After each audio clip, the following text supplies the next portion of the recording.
What's up, everybody? So we got a interesting tweet that came out from the agent of Nikola Jokic. And the tweet came out and it literally said, the summer of 2025 is the perfect time to make big plans for the fall of 2026. Now, a lot of people interpret this as a potential planning of a team up with LeBron James and Nikola Jokic. It most likely would have to be a team up in Denver because, as we know, LeBron James is becoming a free agent next season. His contract is ending. There's no connection to the Lakers anymore, nothing. So he can pretty much do whatever he wants. Nikola Jokic is still under contract for this season coming up and the next season. And then he has a player option as far as I know. So he can't really leave the Nuggets unless he's traded. So this could kind of potentially work out both ways.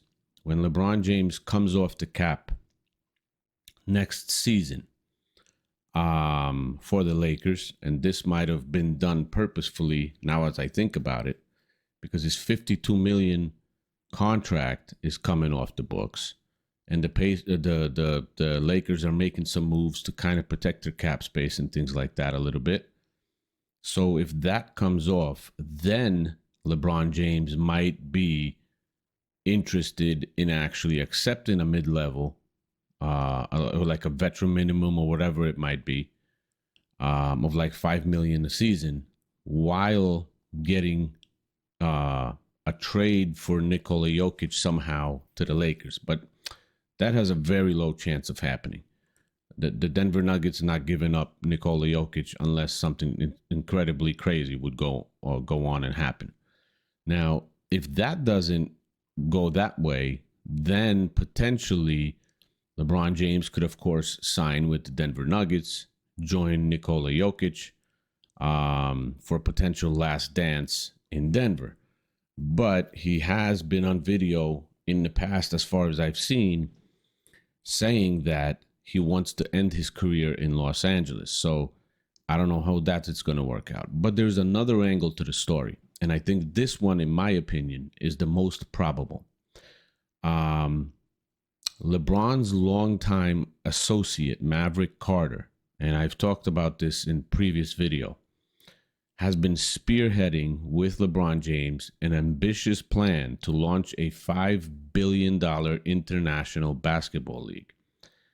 And that has been happening because supposedly there's a lot of pushback from NBA team owners not wanting to expand the league at this time.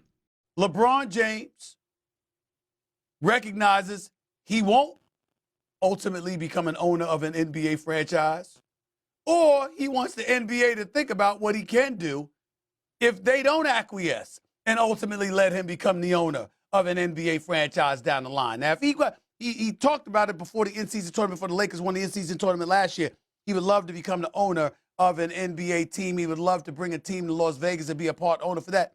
That's going to cost you about $7 billion to have. For an NBA team in Las Vegas, the price is going to be about $7 billion. Having said that, Wendy, he needs additional investors and all of that stuff. We all know that LeBron James can come up with the money. He can come up with investors. Plenty of investors that would love to connect with LeBron James, especially to own an NBA franchise. But they still have to let you in. In order to let you in, they got to take a bunch of things into consideration. Has he been the marquee? Sure.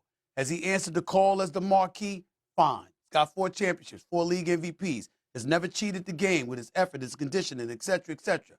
But you know, when you look at today's NBA culture, when you look at some of the hits NBA players take, particularly as we approach All-Star Week in the slam dunk contest that LeBron James never participated in, the flagrant, lackadaisical effort they put forth during All-Star Weekend, LeBron James, way before all of that, deciding to take his talents to South Beach from Cleveland, and Dan Gilbert, the owner for the Cavaliers, had to find out watching the news just like everybody else, or watching him with Jim Gray just like everybody else.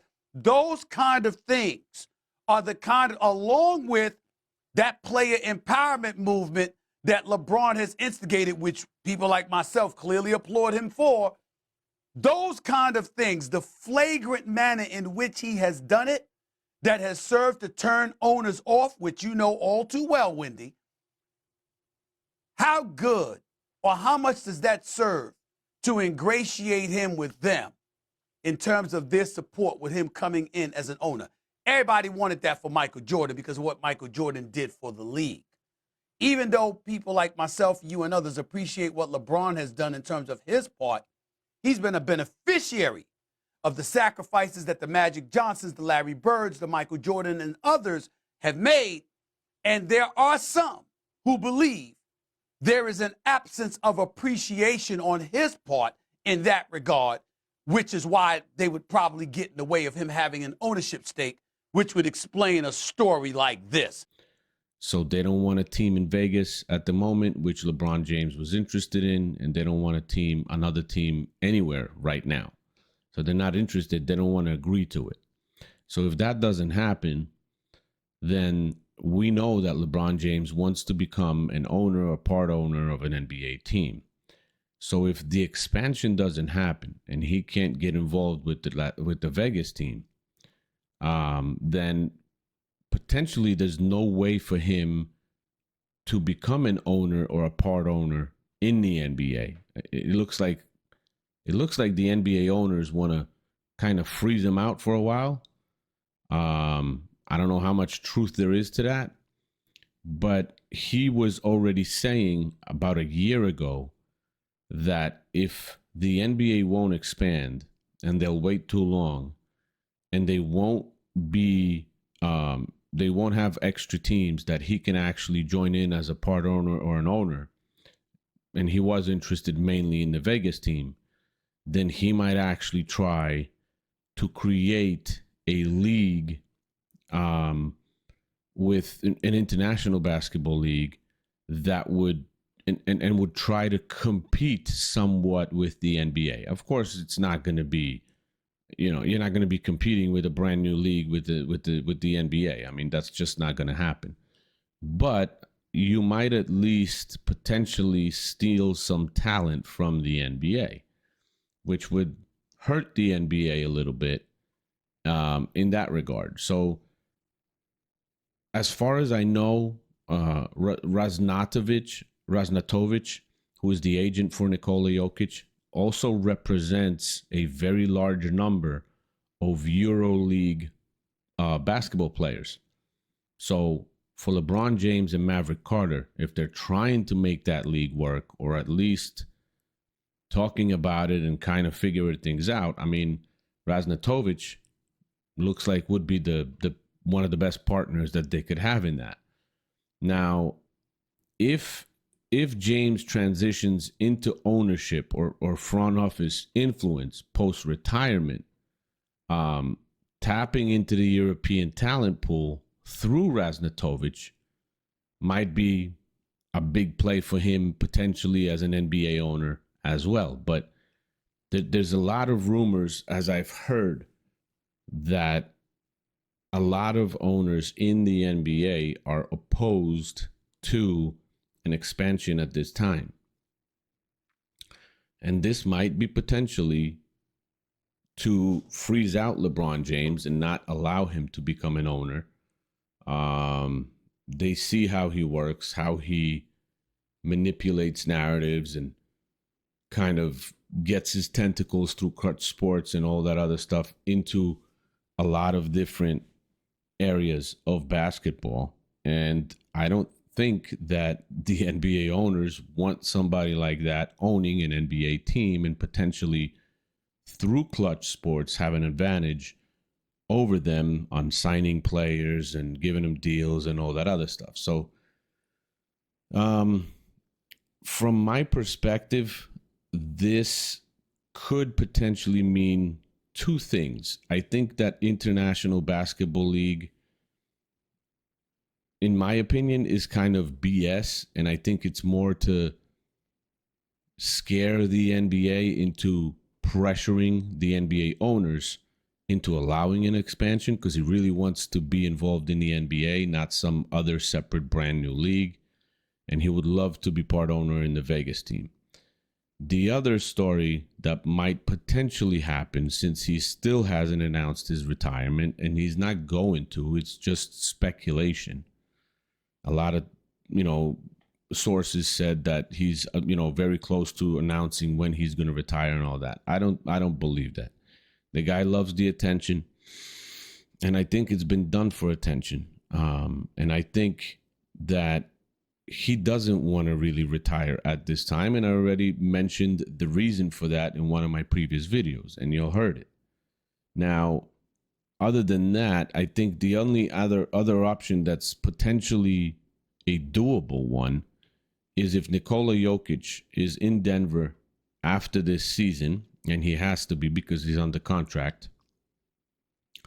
LeBron James could potentially join the Nuggets then to try to help Nikola Jokic win a championship and get himself a number 5.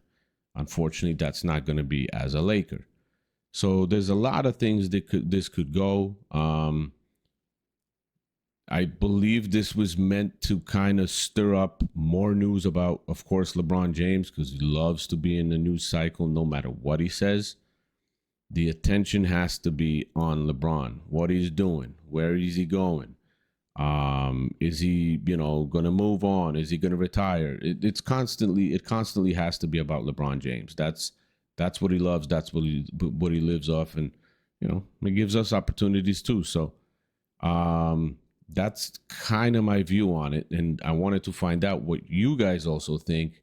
From what I mentioned, which one, in your opinion, is the more and the most valid option that could potentially happen and take place? Is it LeBron joining Denver? Is it the international league that they're talking about? Or is there any possibility of Jokic actually joining the Los Angeles Lakers? And meanwhile, LeBron James coming off the books at $52 million for the Lakers, creating cap space for him to potentially, absorb his contract. But the Lakers that way would have to trade a lot of assets and would not be a strong team anymore. So I don't know. I mean, for me, the most potential has the Denver arrival of LeBron James. So LeBron James joining Denver. But then comes the International Basketball League, and Jokic joining the Lakers, probably third place on that. So let me know what you guys think, and I'll talk to you in the next one. Bye.